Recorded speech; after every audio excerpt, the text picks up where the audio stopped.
Yeah. No. Good morning and a happy Memorial Day weekend. As you know, Memorial Day is a day set aside to remember, to honor those men and women who gave their lives while serving the U.S. military. It has also become a day to remember all of them who are deceased. Now, as a former teacher, I would ask you a question. True or false? Memorial Day was established in the North to mark the beginning of the summer season, picnics, and go to the Jersey Shore. All of the above. Thank God. And your second question, true or false?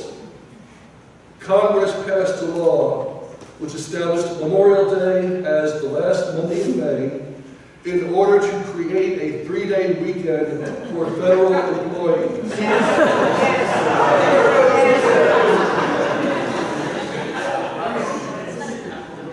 In 1968, Congress passed the Uniform Monday Holiday Act, which established Memorial Day as the last Monday in May in order to create a 3-day weekend for federal employees. The change went into effect in 1971. The same law declared Memorial Day as a federal holiday.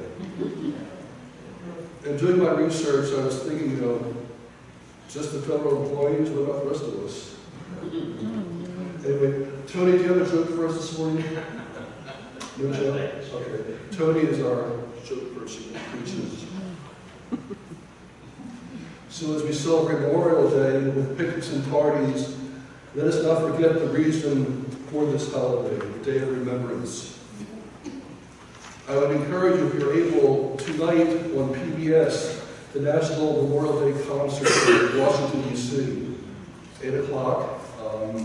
It's always a good experience with a concert.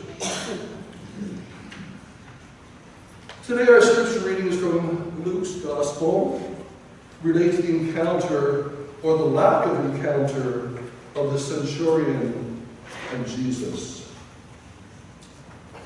Jesus entered Capernaum. A centurion there had a servant whom he valued highly, and who was well ill and close to death. Just a little background on the centurion and his servant. The centurion was a Roman officer in charge of 100 men. He has been given charge of a small area called Capernaum. There are 2 accounts in Scripture in the New Testament about the healing of the centurion's servant. One is in Matthew chapter 8, and the other is our reading today from Luke chapter 7. Now, I'm not sure if I'm permitted to discuss this in church, but I will. During the ministry of Christ, in the time frame in which the New Testament events occurred, a serving Roman officer was not permitted to marry. It was the Roman marriage ban, basically because being married, the government would have to support the wife and children.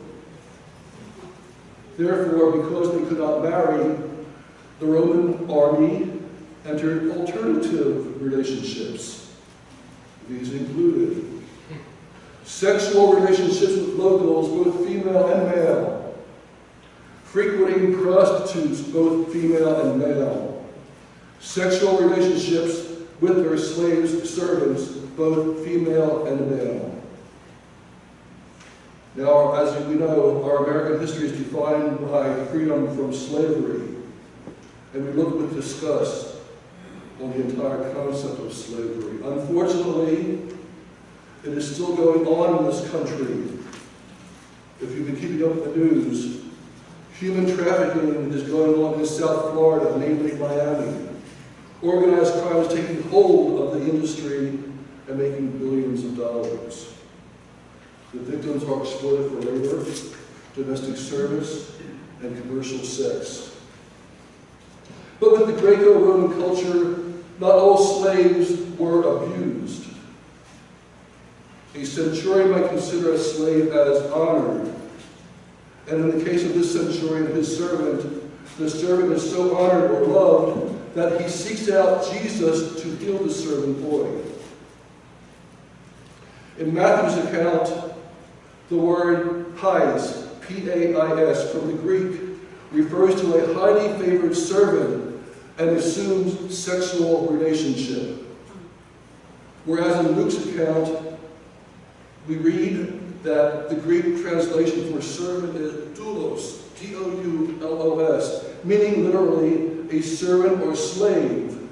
And in this case, a young man who is too young to die and who is highly favored, but they are not in a sexual relationship.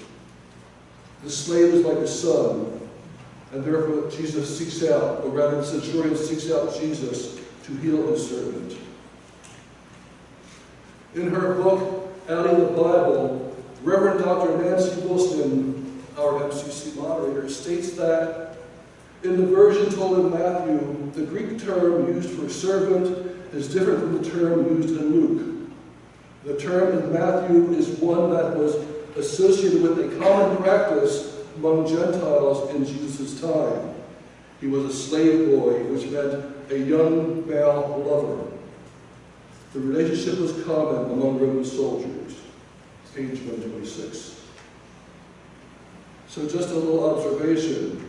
When we look at Matthew's account, we see nowhere that Jesus condemns the centurion for having a male lover.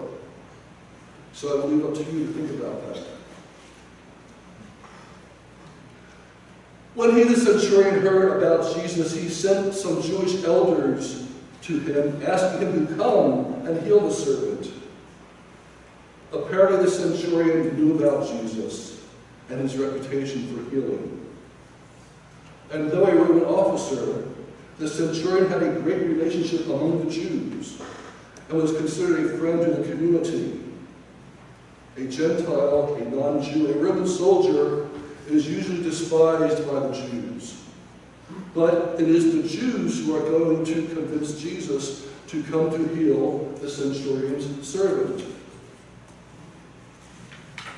When they, the Jewish elders, came to Jesus, they appealed to him earnestly, saying, "He, the centurion, is worthy of having you do this for him, for he loves our people, and it is he who built our synagogue." Even though it was against the law to associate with a non-Jew, the Jews of Capernaum are friends with the centurion. And Jesus went with them. But when he was not far from the house, the centurion sent friends to him, saying, "Lord, do not trouble yourself, for I am not worthy to have you come under my roof. Therefore, I did not presume to come to you." The centurion respects Jesus as a Jew. He knows the Jewish law not to associate with non-Jews, especially to enter their house. The centurion says in his message to Jesus that, "I do not presume to come to you." The centurion figures that Jesus does not know him and respects Jesus' decision if he chooses not to go to the centurion's house. But Jesus was willing to go. The centurion states, "I am not worthy." Such profound words of a centurion. None of us are worthy, and yet God has poured out his love and extended his mercy and grace to people in desperate need of it.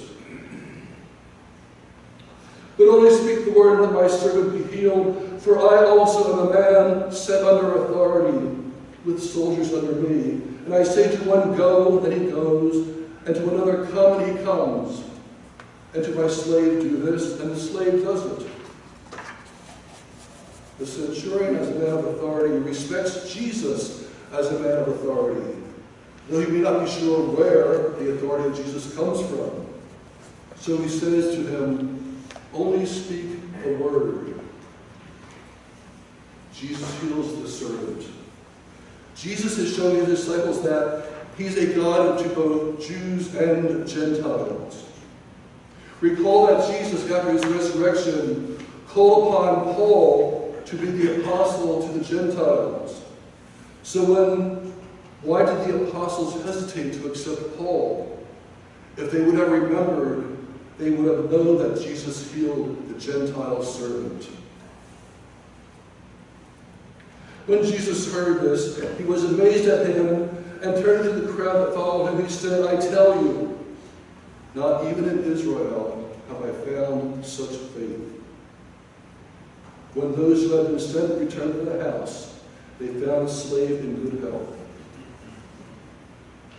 This Roman soldier, he was so powerful, kind, seeking, respected, loving, generous, honorable, and so insightful.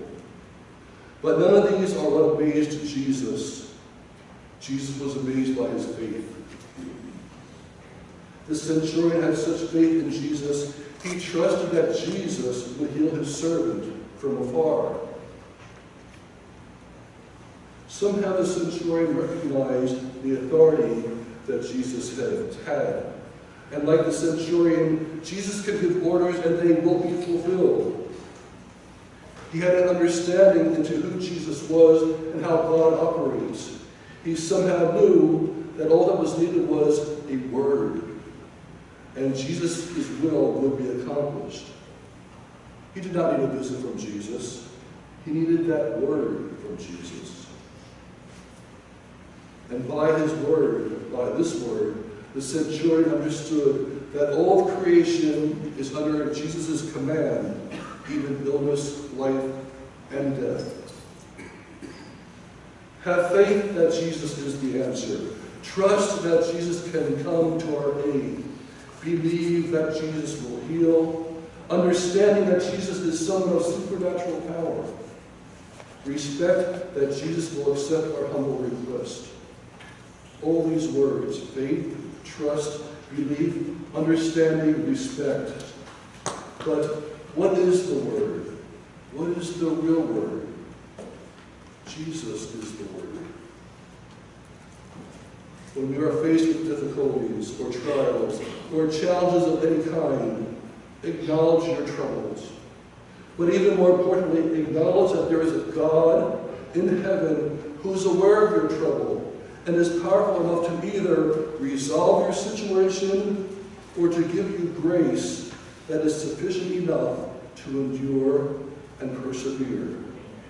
Just call upon the Word, call upon Jesus.